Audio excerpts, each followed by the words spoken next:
Ted Bundy, charm, control, and the architecture of evil. Before you hear his name, before you learn what he did, remember this: Ted Bundy didn't scare people. He reassured them. He didn't force his way into lives. He was invited in, not because he was powerful, but because he was believable. This story is not only about murder. It's about how evil adapts, how it learns social rules, and how psychology can be used not to heal, but to destroy. This is Ted Bundy. Born into a lie. Theodore Robert Bundy was born on November the 24th, 1946 in Burlington, Vermont. His arrival into the world was quiet, unremarkable, and immediately surrounded by secrecy. His mother, Louise Cowell, was unmarried. In the America of the 1940s, that fact alone carried enormous social stigma. To protect her reputation, a story was constructed. Ted was raised believing that his grandparents were his parents, and that his mother was his sister. His biological father was never clearly identified. Some family accounts suggested he was violent. Others suggested he simply disappeared. Officially, he didn't exist. From a psychological perspective, this matters deeply. Identity is built on consistency.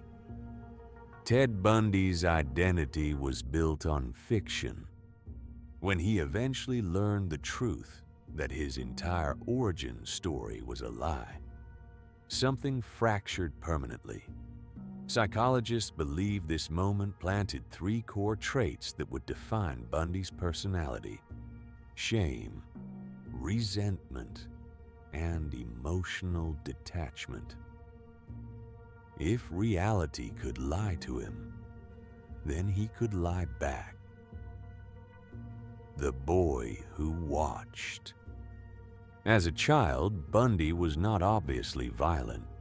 There were no dramatic early warning signs that screamed future serial killer. Instead, there was something more subtle. He was quiet, observant, emotionally distant. Family members later recalled that he struggled with genuine connection. He watched people more than he interacted with them. He learned how they spoke, how they smiled, how they reacted, as if studying behavior rather than participating in it. This is a pattern often seen in individuals who later develop psychopathic traits. They don't feel emotions deeply. They learn to imitate them. Adolescence and rejection. During his teenage years, Bundy became acutely aware of social hierarchy. He noticed who was admired, who was desired, who was respected, and he knew he wasn't one of them. Bundy struggled with romantic rejection. He felt invisible to women he idealized, particularly women who represented status, confidence, and independence. This rejection didn't lead to sadness. It led to entitlement.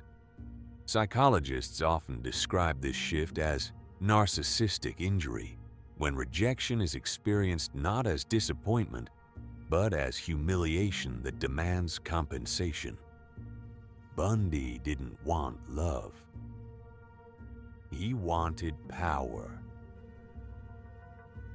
Building the mask. By his early 20s, Bundy began constructing a version of himself that the world would admire. He dressed well. He spoke carefully. He studied psychology, not to understand others, but to understand how to appear normal. He volunteered for political campaigns and worked at a suicide prevention hotline. Ironically, he was trusted to talk people out of ending their lives while privately fantasizing about ending them himself. This duality is critical to understanding Bundy. He didn't live a double life. He lived a manufactured one. Fantasy becomes necessity. Behind the respectable exterior, Bundy's internal world was growing darker. His fantasies were violent, sexual, and centered on control. Over time, they became more specific and more compulsive. Fantasy alone was no longer enough. Psychologically, this is the moment when desire becomes addiction, and addiction demands escalation. The first kill. In 1974, Ted Bundy killed for the first time. The exact details remain unclear, but what is clear is this: crossing that line changed him permanently. Bundy later admitted that killing did not satisfy him.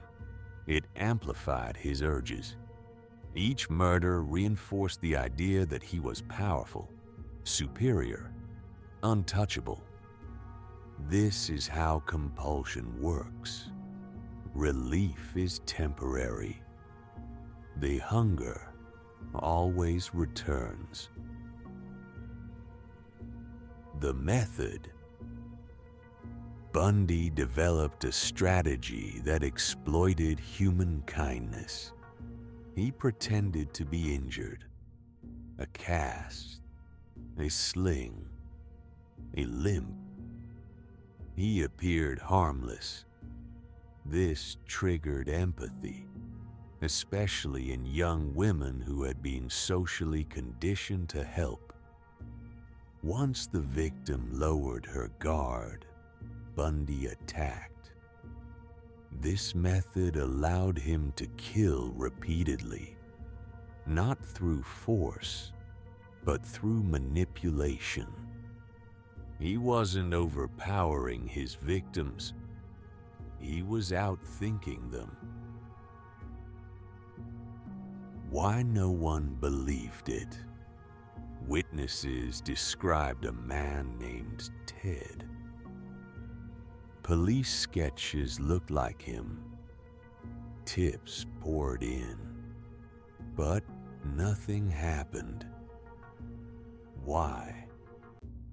Because Bundy didn't look like a monster. He was educated, polite, calm. Society has a blind spot. We associate danger with ugliness, chaos, and social failure. Bundy represented the opposite.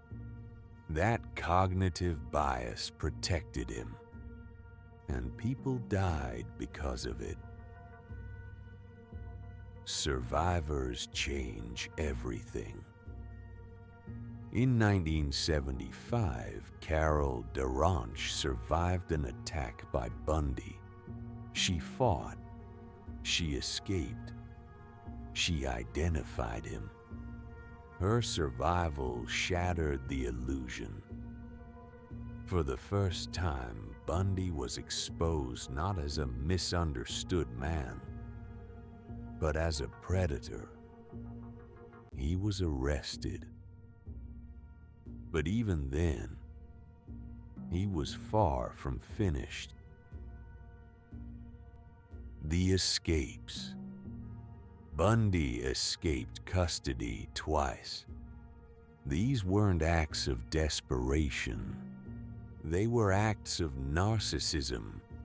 He believed rules did not apply to him, that his intelligence placed him above consequence. But with each escape, his control eroded. By the time he reached Florida, he was unraveling. Florida, pure violence. In January 1978, Bundy attacked the Chi Omega sorority house. This was not strategic. This was chaotic brutality. 2 women were murdered. Others were severely injured. The mask was gone. What remained was violence without restraint. The trial as performance. Bundy represented himself in court, not because it helped him, but because he needed to be seen. He smiled. He flirted. He treated the trial like theater. Even facing death, Bundy craved admiration. This is the core of malignant narcissism. Psychological autopsy. Ted Bundy was not insane. He knew right from wrong. He simply lacked empathy. People were objects, tools, means to an end. His charm was not kindness. It was camouflage. Execution and aftermath. On January the 24th, 1989, Ted Bundy was executed. Outside the prison, people celebrated. But Bundy's story didn't end. He changed criminal profiling. He changed public perception. He forced society to confront an uncomfortable truth. Ted Bundy teaches us that evil doesn't always announce itself. Sometimes it smiles. Sometimes it sounds intelligent. Sometimes it looks safe. And that is why psychology matters. Because the most dangerous predators don't hide in the dark. They blend in, they wait, and they look just like us.